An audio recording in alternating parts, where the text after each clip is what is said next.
के जातीय गणना का आंकड़ा जो है वो इस वक्त आपके टीवी स्क्रीन पर है और टीवी स्क्रीन पर आप देख पा रहे होंगे अनुसूचित जाति 19.95%, अनुसूचित जनजाति भागीदारी की बात बार बार कही जा रही थी। कहा जा रहा था कि जिसकी जितनी संख्या उसकी उतनी भागीदारी। अब ये देखना होगा कि इनमें किसकी स्थिति आर्थिक तौर पर कैसी है, क्योंकि सरकार ने कहा कि हम ये भी तो जानना चाह रहे हैं कि जिसकी जितनी जनसंख्या उसकी आर्थिक स्थिति कैसी है। आखिर पिछली बार से जब आखिर बार ये गणना हुई थी उस गणना से अब तक में क्या बदला है। वहीं नाई की बात कर लें 1.59% इनकी जनसंख्या सामने आई है, कानू 2.21% और बिहार में किसकी कितनी जनसंख्या। कायस्थ समाज की बात कर लें तो 0.60%, यादव 14.26%। वहीं अगर बात की जाए बढ़ई की तो 1.45% इनकी आबादी सामने है, धोबी 0.83%। और इन आंकड़ों के जरिए आप और हमारे साथ इस वक्त वरिष्ठ पत्रकार संजय जी जुड़ चुके हैं। संजय जी, बहुत स्वागत न्यूज 18 बिहार झारखंड पर। अब ये आंकड़े सामने हैं, किसकी कितनी आबादी सार्वजनिक है, इसे किस रूप में आप देख रहे हैं? नहीं, ठीक है, ये सेंसस जो किया गया तो उसमें क्या वो फैक्ट और फिगर क्या था, कितने लोग उसमें छूट गए, कितने लोगों का वास्तविक फिगर आया, ये तो थोड़ा सा और देखने वाली बात होगी।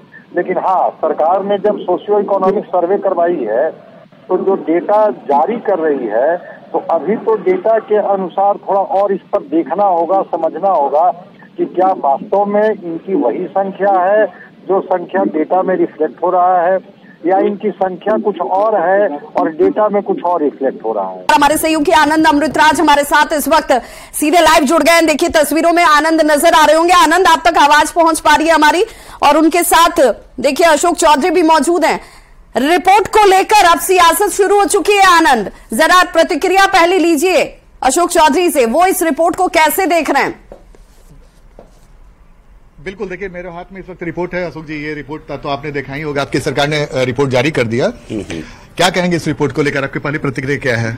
मेरी पहली प्रतिक्रिया यही है कि जो अपने अब न्यूज के माध्यम से देखा है रिपोर्ट को, अभी पूरा रिपोर्ट पूरा तरीके से पढ़ नहीं पाए, लेकिन जिसकी जितनी आबादी उसकी उतनी भागीदारी। अच्छा।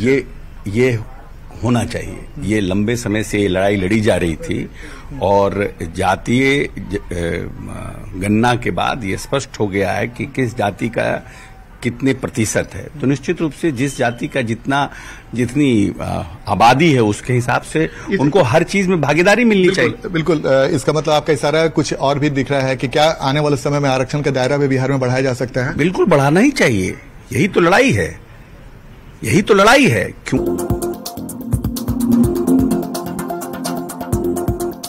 देश का भरोसा कि आजादी से पहले से कुछ लोगों के पास सीमित संसाधन, सीमित जो क्या नाम है, हर चीज सीमित था।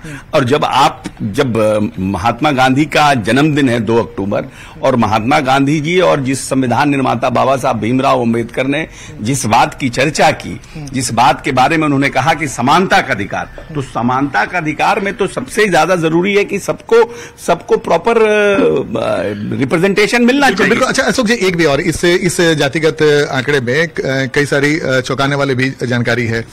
इसमें अगर आप बात करें अगर आंकड़े के हिसाब से, जातिगत आंकड़े के हिसाब से, तो ये जो पिछला पन्ना है जिसमें ये हाँ ठीक है बिल्कुल। देखिए जैसे आनंद जरा एक सवाल अशोक चौधरी से जरूर पूछिए, क्योंकि बार बार चाहे वो खुद लालू प्रसाद रहे हों, नीतीश कुमार रहे हों, तेजस्वी यादव रहे हों, बार बार ये कहते रहे कि इस जातीय गणना का सिर्फ और सिर्फ एकमात्र मकसद है कि जो लोग आर्थिक तौर पर पिछड़े हुए हैं, शैक्षणिक तौर पर पिछड़े हुए हैं, जिन तक योजनाएं नहीं पहुंचती हैं, उन लोगों की स्थिति में बदलाव आएगा। तो क्या अब इस रिपोर्ट के आने के बाद तस्वीर बदल जाएगी?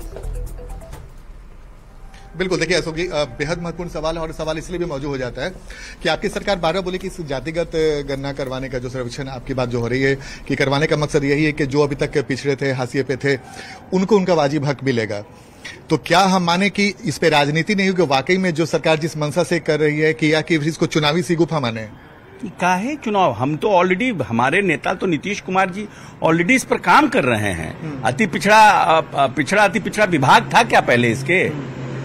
बिहार में 2007 के पहले कोई अति पिछड़ा विभाग भी था? क्यों बनाया गया? उनकी सोच नहीं।